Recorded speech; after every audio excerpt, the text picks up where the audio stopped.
What's up, everybody? It's your favorite show, Get a Bucket. I'm your host, Trey. I'm your host, Chris. This fool here, oh my gosh. You know what? I don't even want to get into it. You already know it's your favorite show, Get a Bucket. Everything good with you, bro? Yes, sir. It must be, because you got them shades on. You know who he reminds me of?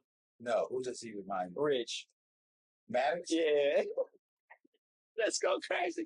Ladies and gentlemen, you might have peeped the nice little intimate segment right there. This is one good mentor right here of mine, Reggie B, wonderful martial artist, 4th degree black belt. If we don't want to throw it in there, do we want to throw it in there, Reggie? Just did. I did so. Why not? You know what I'm saying? Everything good with you, brother? Everything's very good. All right, that's big. I'm gonna say. Oh my God, that hurt. Told you he martial artist. I'll try to get my buckets in. So I got no, Reggie. Coming on today, boss. Thanks for having me. No problem. All right, bet. So look, ladies and gentlemen, we're not gonna hold y'all too much. We're gonna get right on into the episode. So let's get started.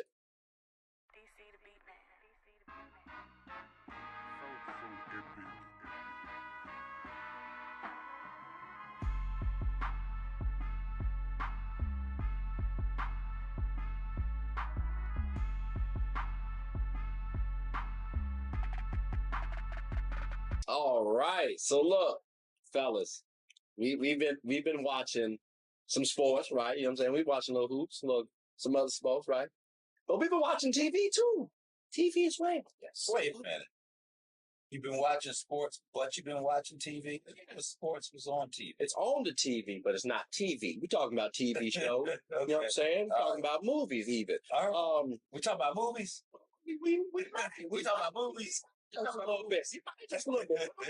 You were just a little bit. Just a little bit. Just right? a little bit. But all right. Today, though, we got to start it off with this wonderful show called Your Honor. All right, it's on Netflix. If you hadn't peeped it, it's definitely a good one, right? I told him to watch it. He told me thank you, and I said, "Nah, brother, I can't take that credit because Reggie told me to watch it." So, I mean, I felt like we got to talk about it at some point in time because we all love the show. But more importantly, I think it actually correlates to the NBA, maybe in sports in general. But let's talk about it, shall we? So, Reggie, you mentioned this one about the judge, right? Like running every day. Running is important. Running is important. As a martial artist, why is running important to you specifically? Running is a cardio. It's also a discipline.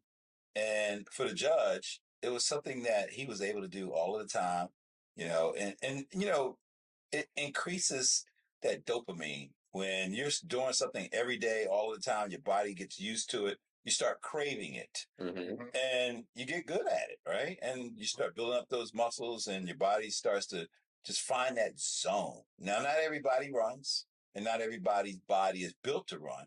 But for the purpose of the movie, that judge was built to run. Bruce Lee, he would get out there and run 5 miles every day just because.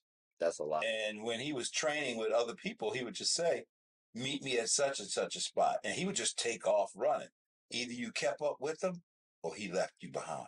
Well, I mean, I agree with you. Yeah, I mean, this brother won't doing all that. He was just running just to clear his head. But it's a quiet space when you run, right? Because a lot of times when you're running, you're able to think. You're able to meditate. You're able to focus, and because it's just you and you. Yeah, and when you're doing that every single day, sometimes you look forward to that moment where you're not being distracted by all the external forces. You're just in your own headspace and you can process your own thoughts while you're running. Yeah, and he was able to do that too. And just for a little clarity, right?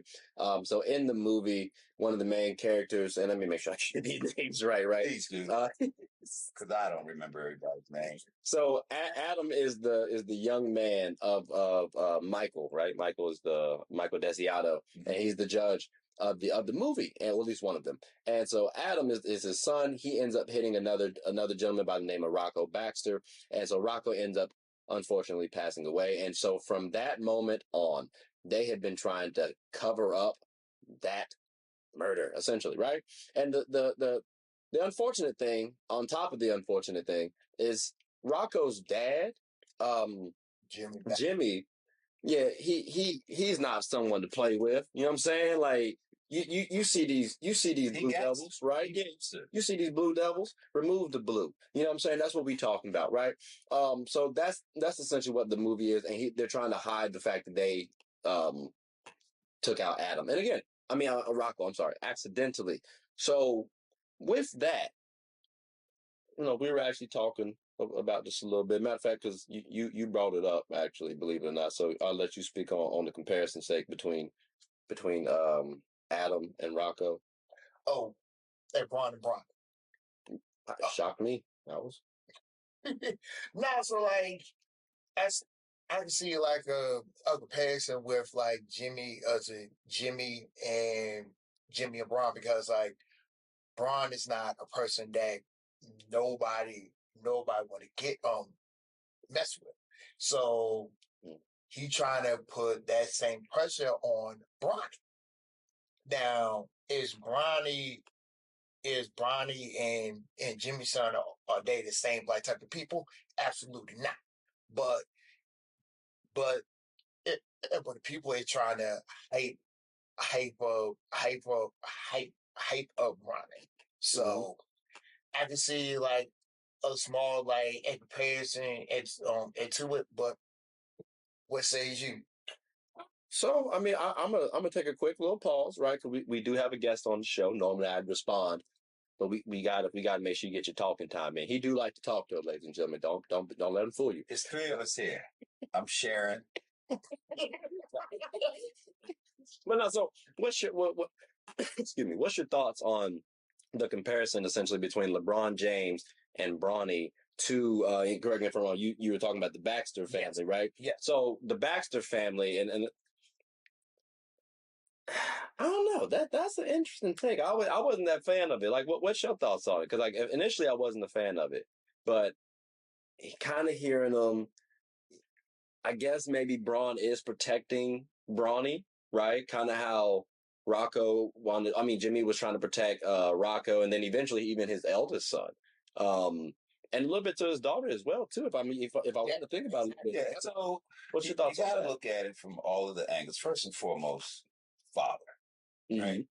And so, as a father, you have a child, you watch the child born, you have all these ideas, and you raised them, right? But why are you raising them, right? To be what? To be who? And so, in this case, you're looking at legacy. Yeah. Taking over the business, taking over the company, taking over the firm. So, in order for them to do that, they have to have certain experiences. Yeah. So, the way I see it with LeBron, I hear a lot of people talking about his son should be in there, or, how did he get there? Well, suppose LeBron is looking at the bigger picture of the entire industry, and basketball is just part of it. There's the news media, there's the banking piece to it, there's the real estate side of it. There may be some international elements associated with it. Yeah. And there may be some other products, additional entertainment like movie acting, exactly. Stuff like that. Yeah. But in order for him to walk that journey, similar to understanding what his father walked, playing in the basketball league is just a small portion of that, right? To be able to truly appreciate the bigness later on. Same thing in the movie. How you gonna run a gangster mob, drug lord type family if you don't get your hands dirty, if you don't get some experience? That's true. I agree with that. Like, he barely even got his hands dirty in the whole entire series. Like, he barely got it dirty probably like once or twice. But like, as a whole, like like you said, if you are the ringleader of one of the most dangerous drug families in the South, and you're not doing nothing, like nothing at all, it's a problem. It's a problem.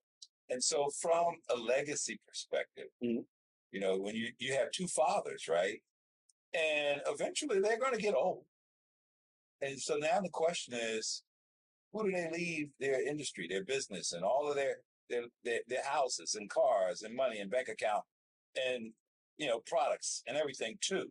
Yeah. Right. And so they want to possibly leave it to their family members, but the family members have had to earn it. And they got what?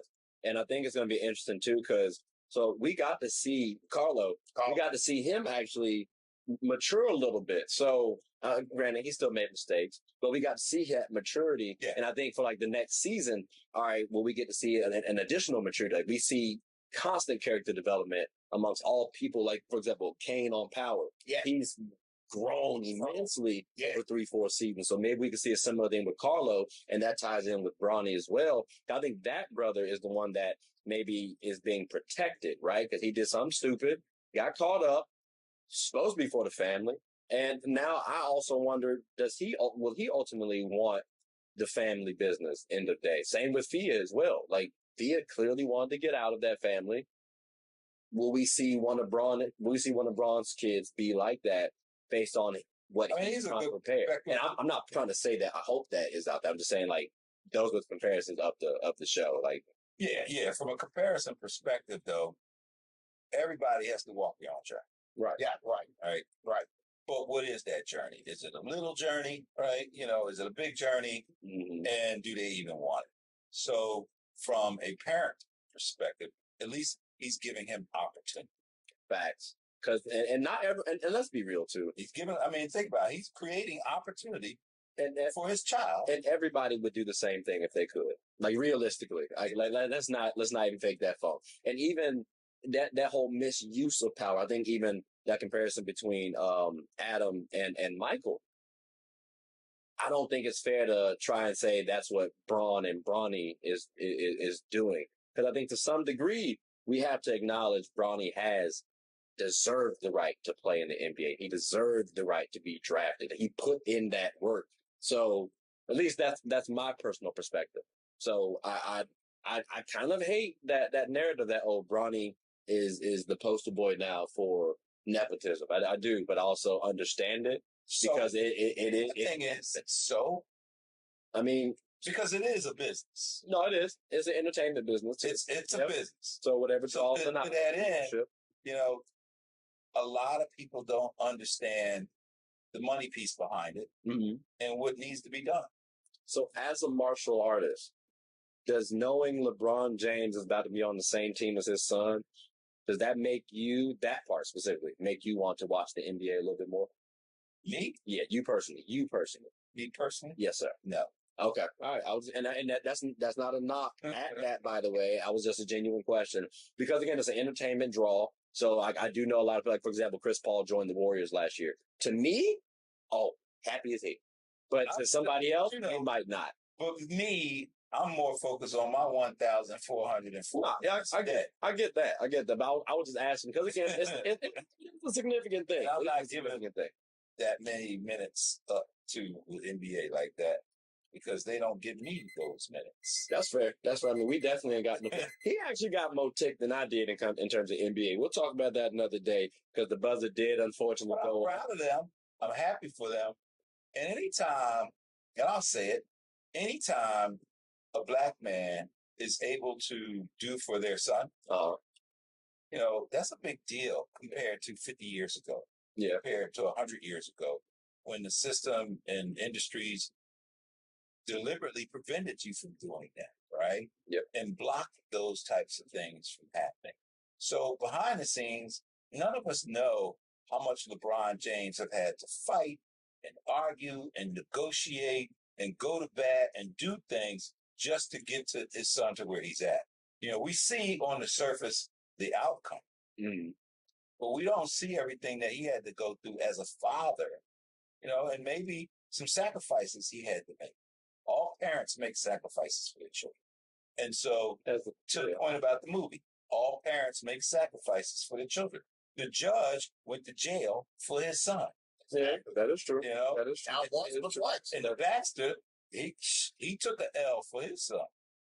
And so the thing is, with LeBron, especially when it comes to being a parent, no parent has the requirement to tell the world everything they did for their child from a sacrifice perspective. Now I get it. We want to know. But LeBron be like, look, I'm going to take care of my son however I choose to take care of my son. You can call it nepotism. You can call it whatever you want to. I call it being a father. That's fair. So therefore, out of all the titles that you're saying, or all of the stuff you throw, all the shade you, at the end of the day, when I wake up and go to sleep at night, I'm being a father. Mm. And so I would flip the script and say, all right, for everybody that's saying shade, how good a father are you? Yeah, no, that's real. That's real.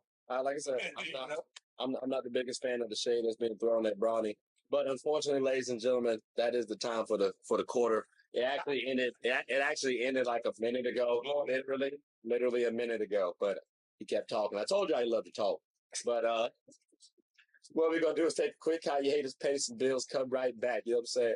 And then we got more stuff to talk about. So we'll be right back.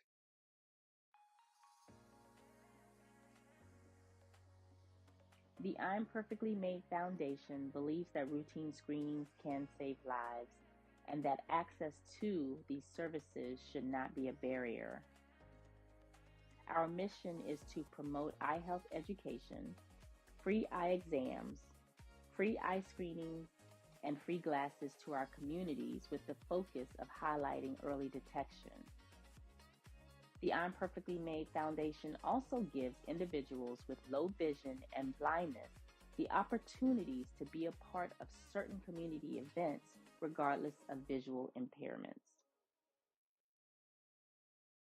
All right, ladies and gentlemen, we back. So, Guinness, you know, we've been talking a little sports. Look, martial arts, though, is sports as well. I don't know if y'all know that, ladies and gentlemen, but got to talk about movies as well, because martial arts do have some wonderful movies. Some Kung Fu movies is pretty good. Reggie, since you're a martial artist, we did say fourth degree, right? We say fourth degree as Brad man, you know what I'm saying? Or fourth degree, I'm sorry. Fourth degree, you know what I'm saying? What's your favorite? What's your favorite Kung Fu martial art movies? You got to say movies pluralized. So, Kung Fu is China, right? Tae Kwon Do is Korean, and karate, a lot of people associate with Japan. So, but martial arts is the overarching term that everybody's familiar with. But I wanted to make those distinctions. I'll say Kung Fu. It means China. But Enter the Dragon, Bruce Lee, by far one of my favorites. Of course, with the nunchuck scene, which is why the nunchucks is my favorite weapon of choice. Okay. Fist of Fury, Chinese Connection, Five Fingers of Death. But then every time I get prepared for either a tournament or exhibition or promotion, I watch 36 Chambers of Shaolin. Okay. And that, they break down a lot of the elements of technique and weaponry and the invention of certain different styles and kicks and punches and conditioning. It's really a powerful movie on conditioning. So those are some of my favorites. Okay. Now, I mean, how about yourself there, champ? Are you a big martial arts movie? Did I get that? I said martial arts. Right? I got you. As a young kid, I was. My favorite all-time movie is all of the Karate Kids, but Still my answer. It just was so wax. But like a show that I watched on Netflix called Echo Makai. Tar Heels fans always be stealing. It's crazy. But it's a good series, though. It's a good series. You know they got a new Karate Kid coming out in 2025, right? Yeah. All right, so we gonna try and go to the movies to learn about wax. No, let's go. But that's a top. That was a top tier scene, bro. Wax on. You know, I've been doing martial arts for 50 years. Yeah, I just meant you want to go watch it. That's all. Like, you know what I'm saying? Will Smith is producing it, by the way. Just you said Will. That's what caught my attention. That's why. That's what I said. Will C. Yeah, and S. Smith. It just caught my attention first. Not nobody else. Now, who likes to talk? on me because I got a show, but I know you do too on the daily. No? Yeah. Okay, so those are your favorite movies, though. And like I said, I agree with you as well. Like Kung Fu. I mean, oh my goodness. Well, what's your favorite movie? I was gonna say mine is the same as him. The main difference is, or the main addition. I thought you would have said Power Rangers. So it is, but I throw that more on like the, I guess, anime side, if you will, like that, like it. Some of those animes. No, they no, them Jones is cool. 'Cause, like Naruto definitely has some like martial arts stuff in there. Like there's a bunch of fights, but I'm thinking like strictly they're painting that kung fu vibe, that martial arts vibe, like which you could say Dragon Ball Z, yes. But they tried to add more real world elements into that too. I think Jackie Chan Adventures or the Adventures of Jackie Chan, the cartoon. They were talking about Talisman and stuff like that. I thought those were pretty good shows. Jackie Chan's bad dude. I remember you. I know that's your man. He's got a serious training facility in China, where a lot of the actors and movie folks from all over go there and practice and train prior to them doing their scenes. That's interesting. Yeah. So when you know stuff like that, you personally, when you watch some of the newer movies, because obviously when you're talking about like cinematic shooting and stuff like that, it's going to be a little bit better quality nowadays. But at least like the storylines or stuff like that, like, do you appreciate the newer martial art movies or? I appreciate good technique. Okay. Yeah. Okay. I appreciate good technique. You Okay. know, a sidekick's a sidekick, you know, front kick, you know, punch. And so a lot of these people put in work. Mm-hmm. They're athletes, just like any other sport. And some of them are not martial arts enthusiasts like me, but they have to train to do the part. And that training still requires discipline and work and sweat and hydration and all of the things that are required in order to be good at a technique or to do that thing that they do. And it's physical. Yeah. So, you know, I have respect for them. I'm not expecting them to jump in the ring and be in some heavyweight champion black belt tournament. But at the same time, I respect the work that they put into their craft to be good at whatever it is they're trying to do. I agree. Like when you were watching like the basketball shows, like the Showtime Lakers one. Yeah. Did you ever care about if people were using the correct form, or if you peeped like a terrible form, you're like, ew, that's disgusting. Did you ever cringe at stuff like that? Really? Okay. So every time I see like a sports show, I always try to see how do they shoot those sports scenes. If it's not realistic, it's like, I don't know how I feel about that. But also same with the martial arts movies as well too. I guess like Dragon Ball Z, they did shoot one movie, and I'm like, you know what? I just watched it because it's Dragon Ball. So like the fight scenes weren't the best. You know, I do like a little hand-to-hand combat. Oh my God, Mortal Kombat. Why did I not think of that? Oh my gosh, that's crazy. That was another good one. Yeah, that was. I liked all of most of the Mortal Kombat. Okay. Which one did you not like? I don't want to talk about it.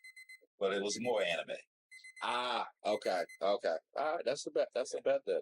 I mean, I did have about 3 more questions personally, but in terms of basketball and martial arts. No, I mean, just terms of list. It was going to be basketball and martial arts related, but the buzzer had just gone off. Unfortunately, we try to keep this on a regulated schedule. My bad, fellas. That was on me. I didn't get all my questions off like that. I might transition them to the next one though. We'll see how it goes. But ladies and gentlemen, like you said, you like to talk. I was about to cut it right there to the transition. See how? Oh my gosh! You let people come into our wonderful abode. They just don't want to. Oh, it's crazy. But we'll be back though after a moment from our wonderful sponsors. Hooping is an activity that can be enjoyed by all. It's a team game about getting and stopping buckets. Everyone's always rushing to the goal. Well, make sure to rush and watch Team Gold Rush, one of the best teams in the Special Olympics of Virginia. Team Gold Rush even has former NBA All-Star participants on the team. Clearly, they've struck gold.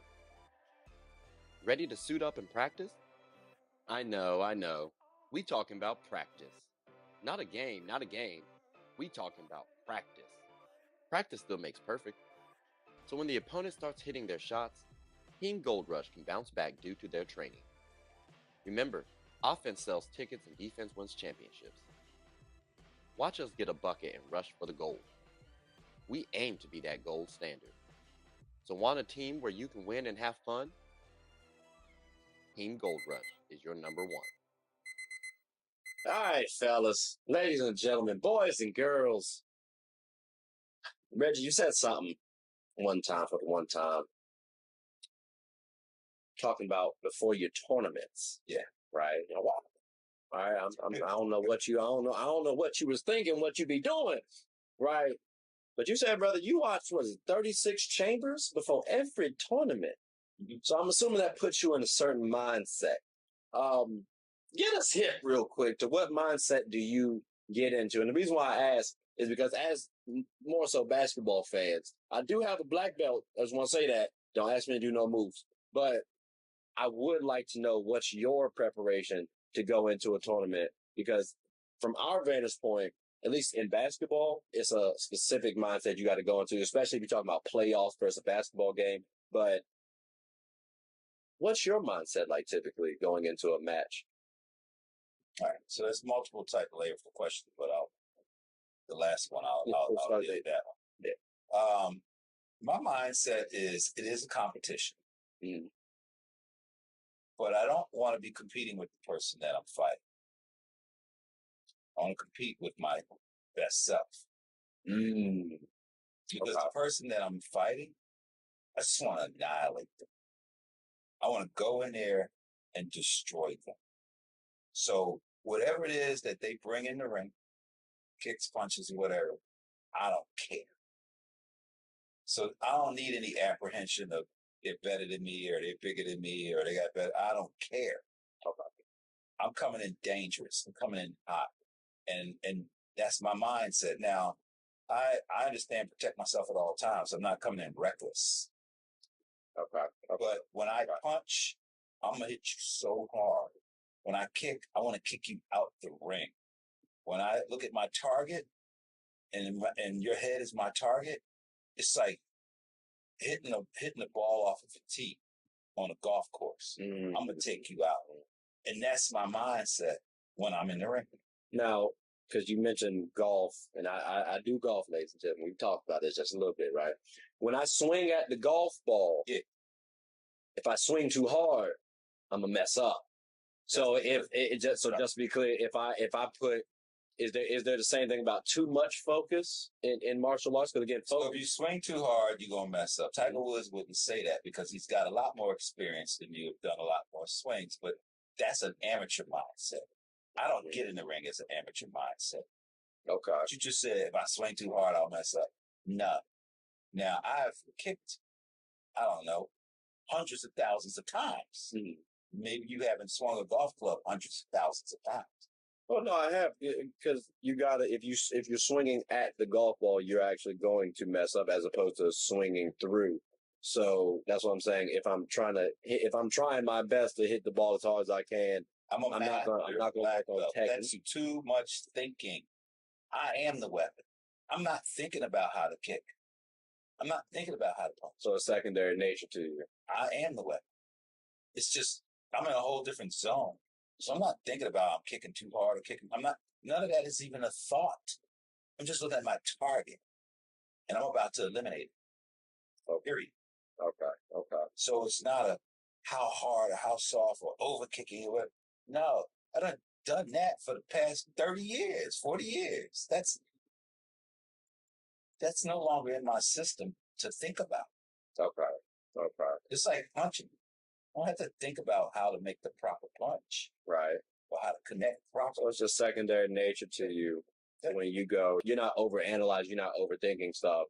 You're just making simple reads. I'm just trying to make it a little high level just to explain it properly. But you know what you're going to do. You're confident about it. So it's easier to do stuff in the ring for you because it's counter my opponent and annihilate. Okay. I mean, that's very like basketball. Keep it a buck with you. I mean, because I'm a Duke fan. Y'all know, good stock, right? And this is the Fart Heels over here. But we have like a love-hate rivalry going on where Duke and UNC always clash. So I think it's a similar style. Like personally, Brother, if we could, I'd love to annihilate y'all every single game we could. You know, so I do get that. But I mean, I don't know what's your thoughts? Technically, we are the better blue than that blue. Just saying. 5-4, whatever. Respectfully, I agree with that. We won at y'all every single time. It's the same thing like y'all won and beat us every time. Like we've been around for so long that those would be the two premier powers that will probably want to be fighting all the way into the end. Yeah. Do you think though that we come in as like dangerous? Because he says he comes in dangerous though. Like I personally would love my players to come in dangerous every time. I don't think we do though. Do you think your boys? And honestly, like if piggyback on that part too, like I'm a Miami Hurricane fan too. So like when we play at Florida State, we hate them. And some of the players or fighters, they don't know the rivalry or the history like that. Same thing with Carolina. I said Carolina do. Sometimes like we're the hunters and y'all the hunted. Vice versa.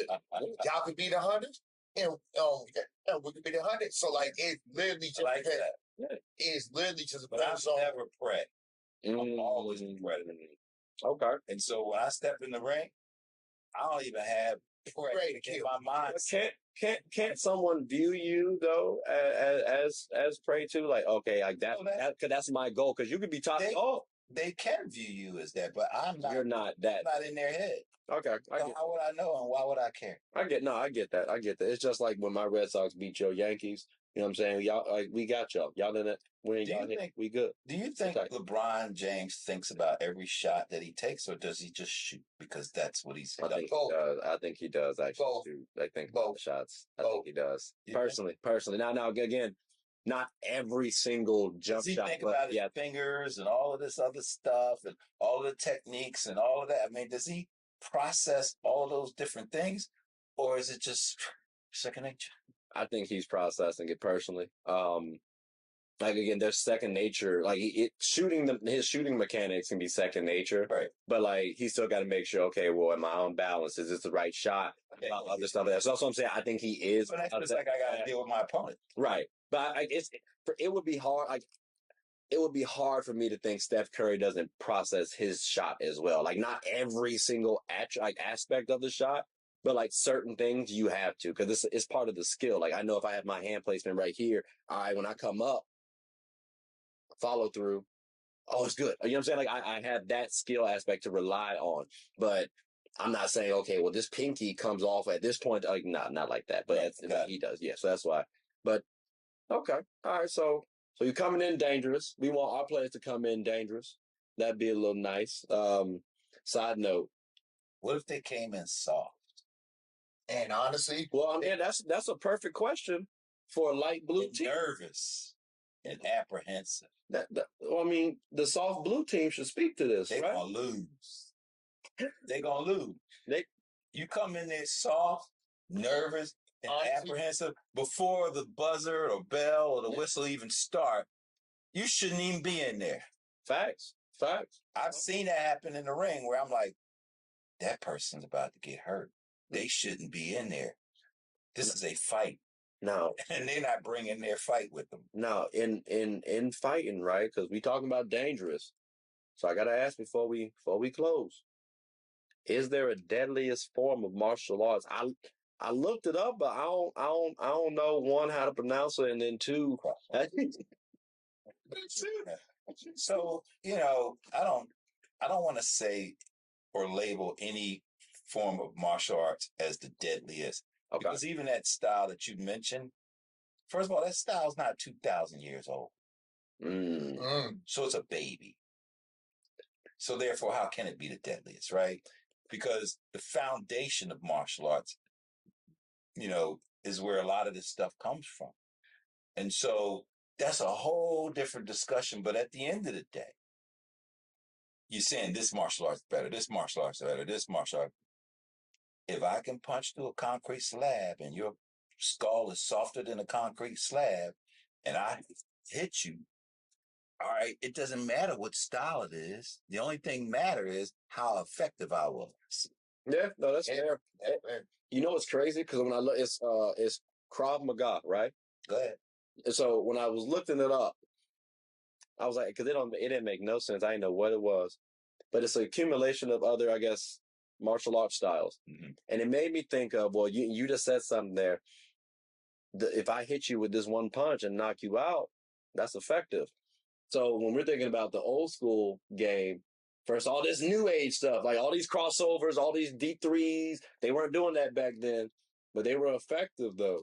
So it's like, when we view people as dangerous or the deadliest or the whatever the case may be, well, this is the best style because we're looking at today's styles. Back then, it was 130. Yeah.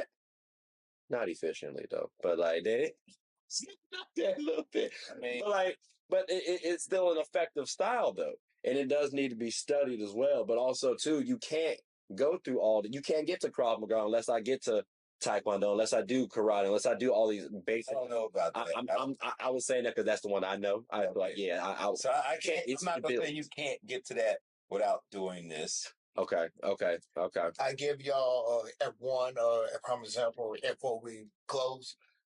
Back in the 80s, and when the Pistons they played the Bulls, they had one rule. It's called Jordan rules. What that means is anybody but Jordan will give you free reins. As long as he don't beat us, you're good to go. Yeah, they used to karate chop his ass too. Yeah. So, I mean, okay. I see what you're saying. Well, unfortunately, fellas, we got to karate chop this quarter a little short. You know what I'm saying? Karate chop as in Japanese. I mean, martial arts chop didn't sound that good, so. I understand. But what we gonna do is take a quick hiatus, pay some bills, come right back. Kung Fu. What did he say? Yeah, that's Chinese. So we'll be right back after a moment from my sponsor. Sports is one of the few things that genuinely connects us together. Whether with coworkers, friends, family, we all love the entertainment. Well, here on Get a Bucket, my goal is to talk about sports and its cultural impact. The WNBA, for example. The WNBA is loads of entertainment. From the new rookies battling, displaying their skill sets, and preparing to take the league by storm, to the Titans and the MVPs of the league clashing for battles we'll always remember. From imagining the soon-to-be possibilities, to admiring and treasuring the finales. Get a Bucket is a platform where other sports analysts, hoopers, coaches, and fans of the show come and talk about the WNBA, both negatives and positives. So if you haven't, take a quick peek. At the very least, you'll have a good time. Remember, sports is one of the few things that genuinely connects us together. So please, tune in and stay connected. All right, fellas, ladies and gentlemen, boys and girls, we can't forget y'all. Right? But I'm speaking to the fella, you know what I'm saying? Reggie, we've talked about before, you're a 4th degree black belt, right? But we be getting the bucket sometimes. Look at that. Oh, special turnover. Give me the ball back. Trifling. Can't trust fart heels, right? So clearly, we like hoops.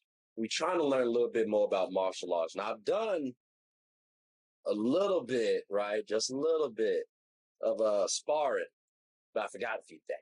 So I can't answer these questions. What is something like a 2 and 3 pointer in basketball in comparison to martial arts? So in tournaments, yeah, you have points, and you have what's called significant impact when you're punching with your fist. Because you can punch with your fist and don't get any points. Okay. And so in Tae Kwon Do, you hit someone, you might get 1 point. Okay. And if you kick them, you might get 2. You should get 2 points, especially if you kick them in the chest. Right. You do a nice round kick, side kick. But if you kick them to the head, that could get you 3 points. So it shouldn't be easy to kick somebody to the head. My last tournament, I broke this guy's nose, sent him to the hospital. with a jump spinning round kick to his face.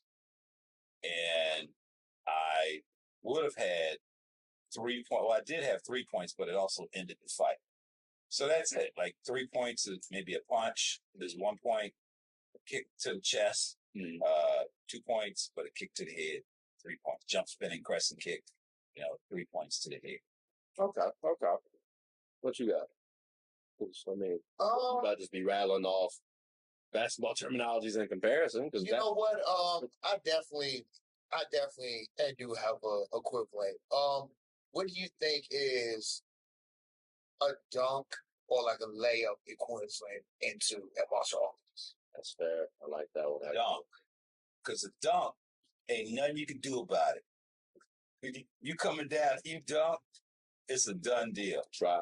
So, however, with a dunk, it's still 2 points and you keep going. Okay. Right. Okay. And so in martial arts, for instance, I was in a tournament, I did a stepping side kick, knocked the guy out the ring.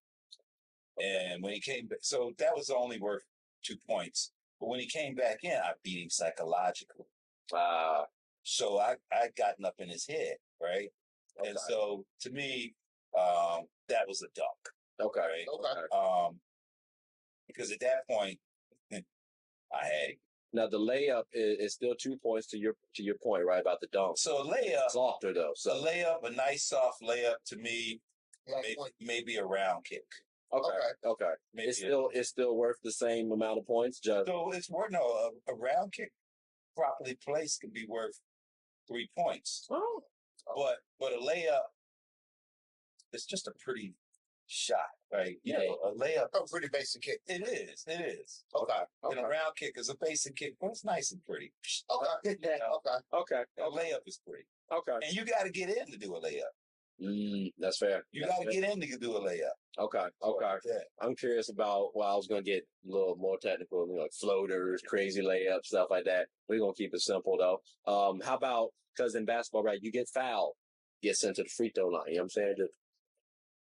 What we got for that? Like, is there a free throw in martial arts where you there's no free throw. Okay, I didn't know. You get a free There shot. are fouls. Okay. No free throws. For instance, if there's a boundary line and you step out of the boundary line, that's considered a foul. Okay. And if you, for instance, you heard no hit below the belt. Yeah. That's a foul. Okay. A cheap shot. Right. That's a foul. Okay. Yeah. How many fouls do you get in a match? Because like in basketball, depending on level, you get 5 to 6 fouls before you get ejected. Okay. It depends on the referee. Okay. So the referee can take a point away from you. The referee, you've seen it in boxing where they take a point away from you. Or you could just do straight up fragrant foul. You could get disqualified. Okay. Yeah. So it depends on how that foul is viewed by the referee. Okay. So I definitely got another one. So how is a crossover or it breaks somebody's ankles? It's like it's in boxing. I mean, martial arts. Yes. And to be clear, he don't actually mean breaking somebody's ankle, which I feel like could happen in martial arts. So I just had to make sure they knew what he was talking about. What you got for us? Crossover, juking somebody. All right. Yeah. AI. Yes. All right. So, and juking is also soccer, right? Yeah. So, Yeah. Pele. Messi and them. No, Pele. Oh, Pele. Yeah, he was the master juker. So I just knew Pele. So in martial arts, you have several things. You have combinations and you have fakes. Right. So my signature fake was front kick, round kick. So therefore, you're seeing the front kick coming and you're blocking and you're going after the front kick, trying to stop it. But by the time you do that, the round kick has got you. The other thing is I teach my students, your hands open up your feet opens up your hands. So if I want to kick you, I'm going to punch you. If I want to punch you, I'm going to kick you. Because you're going to try to block the kick, so I'm going to punch you. Or you're going to try to block the punch, so I'm going to kick you. Okay. And so those are similar to doing a crossover because it's fake. Right, fake out. Okay. That's what that is what a crossover is, based on fake out. Okay. It's fake. Matter of fact, I do got another question to ask. So, what boxer do you see that could do martial arts?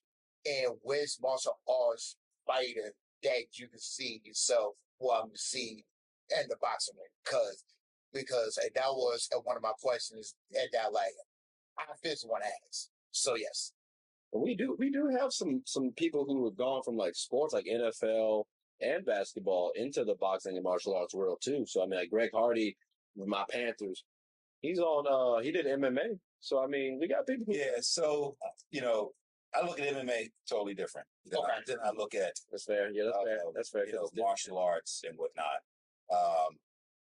And it's hard for me to say, especially now, because it's been such a gravitation towards a lot of this being entertainment now. I agree. That's fair. That's fair. And I don't really view it from that perspective. Okay. I mean, if that's what they want to do, fine. But I don't really watch MMA. And we might have to have you over there, dog, and then watch a couple matches. Then I mean, I've seen it. Yeah, they be hit for some other types of things, and I'm just not seeing it. And I watch martial arts tournaments. So your point about a martial artist becoming a boxer, so becoming a martial artist. Yes. I mean, Bruce Lee is the prime example. Okay. Bruce Lee was a cha-cha dancer. Bruce Lee was the grand champion of China as a dancer. And then because of bullying, he learned boxing. And therefore he became a boxer. And he became a martial artist. And so he started boxing. Oh, dope. And then later he learned Chinese boxing. And he got so fascinated with the science of that then he started learning more about different arts and styles to the point he created his own Jeet Kune Do, which incorporated a lot of the other different types of martial arts. So when you talk about the ebb and flow between boxing and martial arts, I think about Bruce Lee and how he understood the science of it, and he put the discipline in to work on the various techniques to be good at both. So that's why I said, some things, I don't really pay that much attention to it because I'm looking at it from that standard. Yeah. And not to say that it's not out there now, but I'm busy. I have my 1,440 minutes is spent doing Reggie. I'm not out here trying to follow the world and what they're doing. Yeah. I'm living. I'm just living life. I was gonna say I would like to see, because again, right? Think a nice little MMA match. Maybe we pick a night, get some steaks on the grill, something like that. Make a moment out of it to watch it, to watch it, but also to see through your lens, a martial artist lens, what some professionals are doing that's considered wrong in your eyes. Because I think that'd be a nice way to at least critique the MMA, not necessarily from like to be negative, but to say, okay, well, this is what you mean by what you think is. I've seen MMA fights and I've watched techniques. I've seen good techniques. I've seen brawling techniques, and I've seen what I consider gladiator type stuff. I'm not that gladiator type person. But I've seen people, I'm like, whoa, that was a good round kick. That was a good side kick. That was good technique, and I've watched their body and how they, able to summon all of their energy from their feet to, punch. So I've seen that. So yeah, I mean, I don't mind looking at what you and giving you my lens. Okay. But I don't follow it enough to tell you, who they are. Right. Yeah. Okay. I want to know. I'm very curious about, because one of my favorite fighters right now is Israel Adesanya. So I'm very curious what your thoughts are about him, because he likes I think he likes that martial arts culture as well. Which, I mean, you got to some degree in order to be an MMA. Personally, I think you got to love that to some degree. But I definitely want to know your thoughts about him, because I've heard mixed reviews. A lot of people do like it for what I know, but like I said, I'm just curious about that. I mean, I would need to study his technique. Yeah. Because for me, what's the value? Okay. There's a lot of value in studying Bruce Lee. There's a lot of value in studying Jackie Chan. Even Jet Li, right? There are some greats out there who put so much energy, time, and effort into mastering the craft. Yeah. And, so the point is, and there are a lot of folks out there, right? Okay. And so when you just start randomly saying folks in these, I'm thinking, all right, fine, but what's their contribution to the body of martial arts that is so much of value that I need to study them and learn from them that I don't already know. Okay. I don't know that answer for you. I'm gonna have to try to do a little due diligence, a little more research. I can get And that. what's the other guy? Michael Jal, brother. I mean, his technique. I see him do techniques. I'm like, I want to be like that. So there are certain martial artists that when I see them and I study their technique, what I also want to know is what's their training regiment. Right. Because what you see on camera or what you see in, live, that's just for a moment. Fact. But what about those hundreds and thousands of hours that it took for them to be able to deliver that technique that we see? Mm-hmm. That's the work. Yeah. And I'm curious about the work. Yeah. Not what you see in a martial arts ring or MMA ring. Facts. I want to know what went on to get them to where they are. Yeah. And where was their discipline and all of that. So, again, what am I doing and what I'm not doing in the preparation? Okay. And hell, I'm 62 years old. So, I'm not bad. Okay. For 62. Okay. Now, we have one more question before we close, right? We do? We have one more question before we close, because you had said this one, right? Yeah. This one? Yeah. Set up. You just showing it to them like. Could you see a co-ed at tournament? Oh, co-ed tournament. So, yes and no. Mm-hmm. There are men out there that would love to fight women. And there's a lot of women that would love to fight the men. Yes. Okay. And so to that end, it does happen. I fought women, right? Not in a tournament, but in training. Right. And there are women out there that will annihilate men. Mm-hmm. They will go up one side and down the other. But in order to standardize it, and because right now we have all these categories. Yeah. So in order to mix these categories, all right, where's the volume in that, right? Are we looking at 100 women and 100 men? Because there are body differences, right? And the sports industry is going through that now, right? Yes. You have someone who is claiming the female gender, but they have all of these male physiological elements about them, and they're out there competing as a woman, but they have a man's body. And they're winning and annihilating the women. And so this is something that industry really would need to grapple around to do the analysis. But for me, there are probably some women that can get in the ring with me and tear me up, right? But if you were to look at the average woman, we're just not built the same, right? So, it's hard to just say a hard yes or a hard no. Right. Because I have fought some women who, they were so good. I'm like, right. Let me turn the notch up. But then if I turn the notch up and I hurt them, that's a little tough. Now that's tough. That's a little tough too. It's like, that's Reggie. Yeah. I get you just knocked her out. I get that. Like, well, if she was going to knock me out. You know what I mean? Like, and she may even have that respect. Be like, well, yeah, he was right. I was going to knock him out. But everybody else may not see that. And so it becomes really messy. And honestly, that's the same thing with at basketball too. Yeah. Like, because you will have some women that would love, and I mean love, to bust the men's ass on the court every single day. Yeah. I've seen and can. And not even just on like, bro. No. I'm talking about from professionals all the way down to kids. That is the case. Like, oh my God, as kids, it's worse. And so, adults, I say, at kids, yes, absolutely, yes.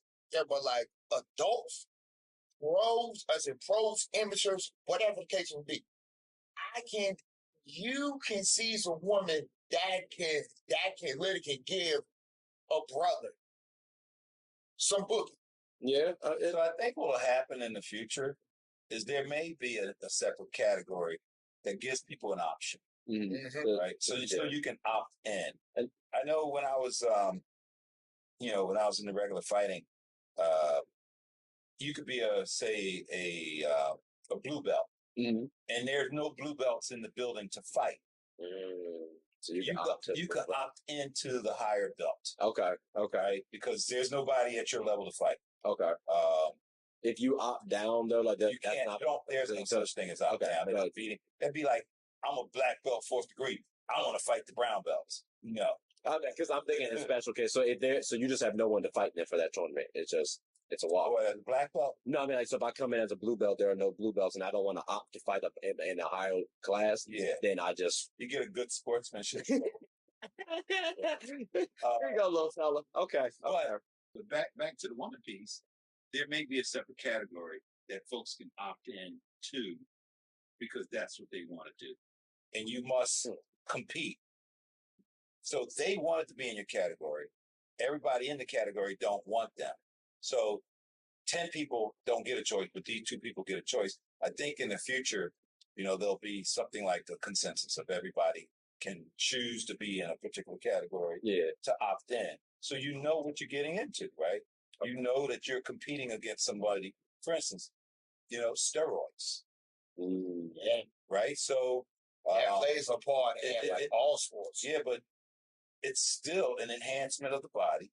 So now we have all of this gender stuff going on. Let's say which is similar in the sense that, all right, their body is still larger. I don't want to say the word superior, but larger and have more capability, as if they're on steroids. But it's okay because they're not on steroids. Well, yeah, no, you get people. But if that person is winning every single thing hands down, because technically they're a man. But they're not on steroids. Well, none of the women are winning. So now, do these women get a choice, right, of whether or not they even want to have this person competing against them? They don't have a choice right now. That's true. Yeah, no, that's true. It's an imposition, and I think that in the future, some of those things will be a lot more thought through. But for now, it's messy. Yeah, I mean, it's a little messy on the basketball side too. I know people have talked about should you make like a transgender league or whatever the case may be? Because I know if transgenders entered the WNBA, like people have spoke out against that, and I get both sides too. So and it's very tricky. It's very political. You gotta yeah. So I mean, hopefully they can figure it out sooner rather than later. But no, I mean this was a good conversation though, fellas. I greatly appreciate this one. Buzzer went off, unfortunately. It's all right. You know what I'm saying? That happens. Yeah. But Reggie, we greatly appreciate you for your time, for your efforts.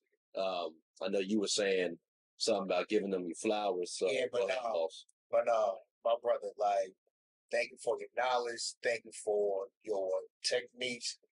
Bro, I'm saying like this. You are damn near welcome. Let's come back on the show and bless us with anything, because this is my first time knowing about martial arts. And so, like, learning from somebody that's been around the game for like 30 to 40 plus years, I definitely wanted to say thank you, man. Thank you. Thanks for having me. You can never invite anybody back. I'm a hard player, but hey, I'm saying he's never invited anybody back before, so like never actually said it out loud. So like you did well. You did well. Appreciate you, Reggie, for coming on to the show per usual. Like I always enjoy you, always per usual. So, but ladies and gentlemen, boys and girls, hope y'all enjoyed the show. Please like, subscribe, comment, tell anyone about. Well, Reggie, for starters, because he did come on to the show, you know what I'm saying? You can follow him a couple times. We got his bio posted. But then also our show as well. My name is Trey. I'm your boy Chris. Like I said, we the hosts of Get a Bucket. Hope you all are having a good one.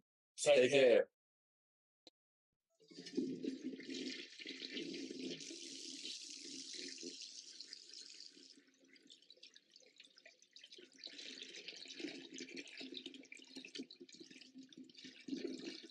I did not know you guys were still here. As you can see, we're at the back end of the show. No pun intended, but look, hope you all enjoyed it. And before you go, please subscribe to the YouTube channel, follow the IG account, share the content to anybody who's anybody. And most importantly, leave your thoughts and comments below. But I gotta go back and play Buddy in 2K, so let me unmute him real quick. Excuse me. Hey, boss, I'm back. Nah,